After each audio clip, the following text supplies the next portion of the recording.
jet fighters will be surrounding the plane in about 7 minutes. Oh, I heard they threw you out at the press conference. They tried, but Caroline stopped them. Caroline saved you. You're lucky. You're lucky. You were a little out of control. How's the trip going so far? Well, I was It's going asking you very about your well. meeting with the Syrian I think president. it's going well. Great relationships. And now we're meeting with a group that's fantastic. The Emir is a great guy. I know him all very well. Who are you? Good. Thank you. You're going to be surrounded by 8 fighters, in about 7 minutes. Then you say, do we need them? And when they say yes, that doesn't make me feel good, right? What's the threat? Did they tell you what the threat is? No, let's assume there's no threat. We have to assume that. How did you find the Syrian president? Great. I think very good. Young, attractive guy, tough guy. Strong pass. Very strong pass fighter. Does that worry you But at all? he's got a real shot at pulling it together. I spoke with President Erdogan, who I'm very friendly with him. He feels he's got a shot at doing a good job. It's a torn up country. Do you think Syria will join the Abraham Accords? Yeah, but I think they have to get themselves straightened out. I told him, I hope you're going to join when it's straightened out. He said yes. But they have a lot of work to do. What about Lebanon? Do you think there's a path for Lebanon to normalize relations with Israel? A friend of mine is the new ambassador to Lebanon, and I didn't even know, I never knew his relationship, but he was born in Lebanon. And he said, I'd like to be the ambassador. He's a very successful guy. And I said, that's very dangerous.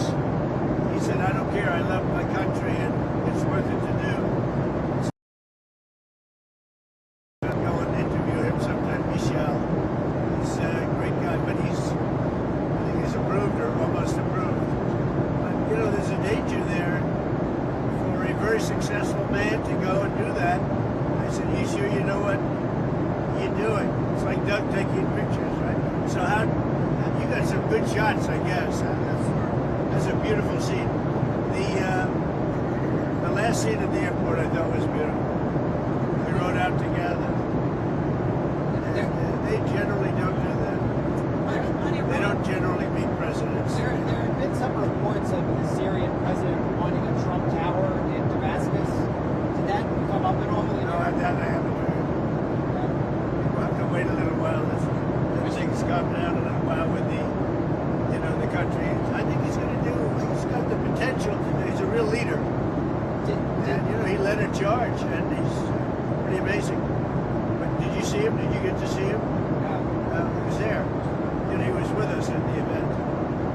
Did the PGA Tour or Live Golf come up at all in your conversations with the Crown Prince? No. You mean the Live?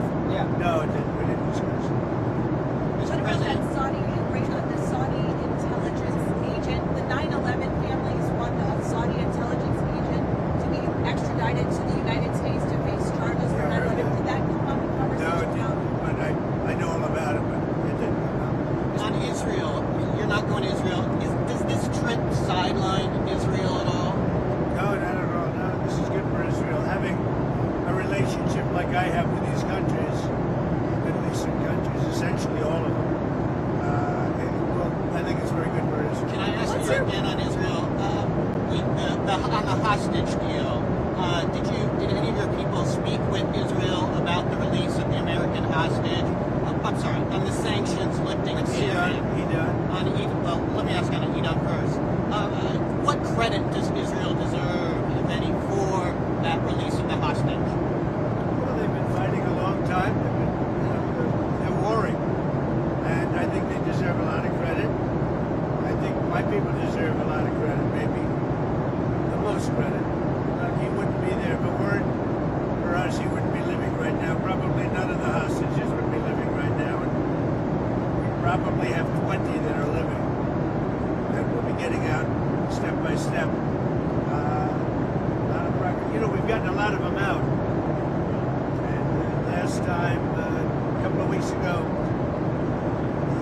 10 people walked into my office, the Oval Office, and they said they had a 59 on their shirt, the front. And I said, what does that represent, the number of hostages? I said, wow, that's a lot.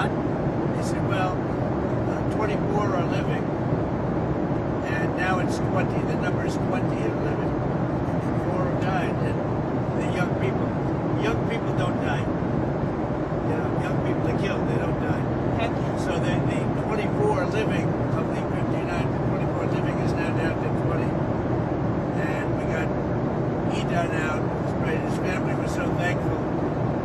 We did a good job with it. We'll continue to do it. What happens on Thursday if President Putin doesn't show up in Turkey for the talks with Ukraine? What will you do? Well, I don't know if he's showing up. I know he would like me to be there.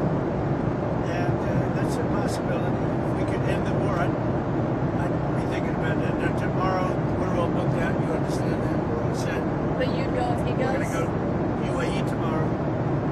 And so we have a very full situation. Now, that doesn't mean I wouldn't do it to save a lot of lives and come back. But, yeah, I think they're thinking about something. I don't know that he would be there if I'm not there. We're going to find out. Marco's going. And Marco's been very effective. How are you feeling about how Putin is handling this? I know you had said a few weeks ago you thought About maybe who? how Putin is handling this. You said a few weeks ago you thought maybe he was I'll tapping let you you know in along. a week. I'll let you know in a few days. Mr. President, on Israel again, has any of your team been in touch with Israel, your team, about lifting the sanctions on Syria? What's their reaction? Well, in touch. I mean, we told them we're doing it. The reason I did it, and I think it's been very popular actually, certainly in the Middle East it's been popular with virtually everybody.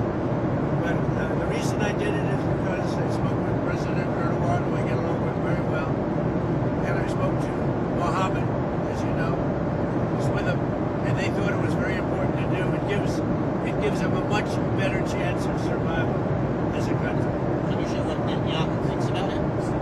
I think what's happened is Turkey feels we should do it. Other countries. If you looked at my speech last night, which I assume most of you were at, I think the biggest applause was when I said that we're lifting these sanctions on Syria, and that's because they want to give Syria a chance to live and to be great, etc. Mr. President, an Emirati government did a $2 billion deal. An Emirati government did a $2 billion deal using the Trump digital coins.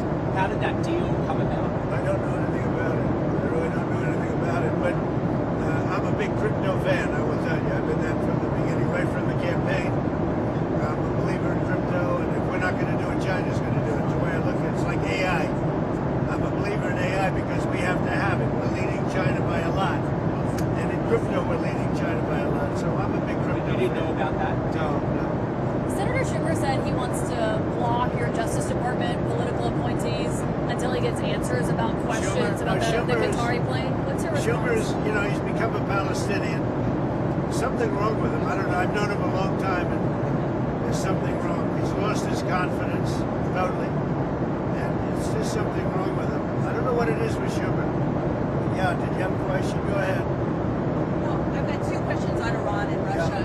Are you still considering secondary sanctions on Iran's oil exports?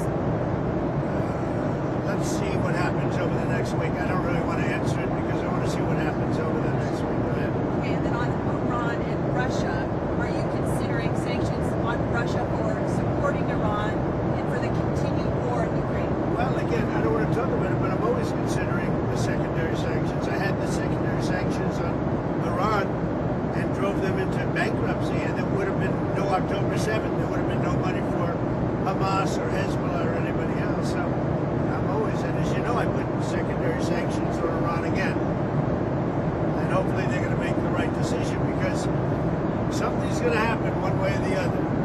Very simple. It's going to happen one way or the other. They can't be friendly. We'll do it very unfriendly, and that won't be pleasant. Thank you very much. On the Qatari